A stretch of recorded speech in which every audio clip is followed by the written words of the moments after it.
Hi friends, welcome to Vennela sweet home. అందరూ ఎలా ఉన్నారండి? వాళ్ళ ఇంట్లో ఉండే ఒక కప్పు అటుకులతో ఒక మంచి స్వీటు ఈజీగా ఎలా చేయాలో చూద్దామండి. దానికి ముందుగా స్టవ్ వెలిగించుకొని ఒక 2 కప్పులు అటుకులు వేసుకోవాలండి. ఇలా కాస్త మందంగా ఉండే అటుకులు తీసుకున్నాను. మీరు కావాలంటే పల్చని అటుకులు కూడా తీసుకోవచ్చండి.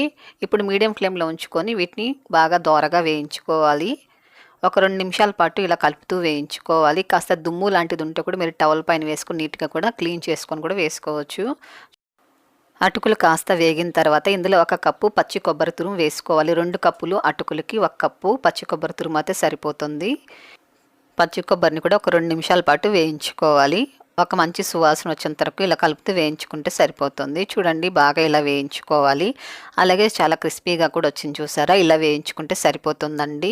కొబ్బరి వేసిన తర్వాత కాస్త మెత్తగా అయిపోతుంది కాబట్టి అటుకులు బాగా క్రిస్పీగా అయ్యేంతవరకు వేయించుకున్న తర్వాత చల్లారి పెట్టుకొని మిక్సీ జార్లో వేసుకొని కాస్త ఇలా మిక్సీ పట్టుకోవాలి. ఇప్పుడు ఇందులో 5 బాదం పప్పు, అలాగే 5 జీడిపప్పు వేసుకోవాలి. అలాగే ఒక 4 ఇలాచీ కూడా వేసుకొని వీటిని కూడా మిక్సీ పట్టుకోవాలండి. కాస్త బరగ్గా మిక్సీ పట్టుకుంటే సరిపోతుంది. చూడండి, ఇలా బరగ్గా మిక్సీ పట్టుకొని ఇప్పుడు దీన్ని పక్కన ఉంచుకుందాము.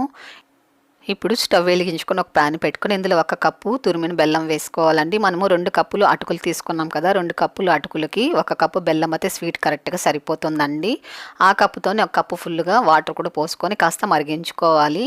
కాస్త మరిగిన తర్వాత ఇప్పుడు సిమ్లో ఉంచుకొని మనం పొడి చేసుకున్న అటుకుల మిశ్రమాన్ని ఇందులో వేసుకొని సిమ్లోనే ఉంచుకొని ఇదంతా చక్కగా కలుపుకోవాలి. ఉండలు లేకుండా బాగా ఇలా కలుపుకోవాలి. సిమ్లోనే ఉంచుకోవాలండి, లేకపోతే అడుగు పట్టేస్తుంది. మీకు బాగా చాలా సాఫ్ట్గా కావాలి అనుకున్నట్లయితే మీరు 2 కప్పులు కూడా వేసుకోవచ్చండి వాటరు.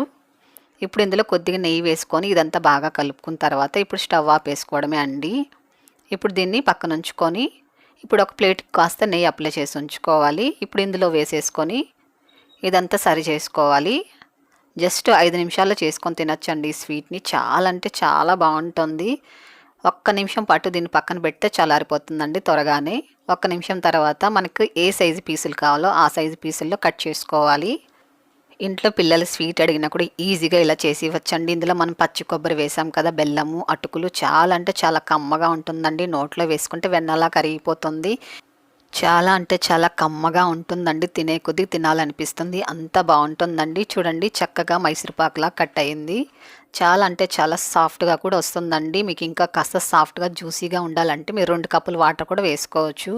మనం ఇలా గట్టిగా చేసి ఉంచాం అనుకోండి, ఒక 3 డేస్ కూడా నిలువ ఉంటాయండి. మీకు నచ్చిందైతే మీరు కూడా ఒకసారి ఇలాగే ప్రిపేర్ చేసుకొని టేస్ట్ చేయండి. ఎలాగొచ్చింది తప్పకుండా కామెంట్ చేయండి, షేర్ చేయండి, లైక్ చేయండి.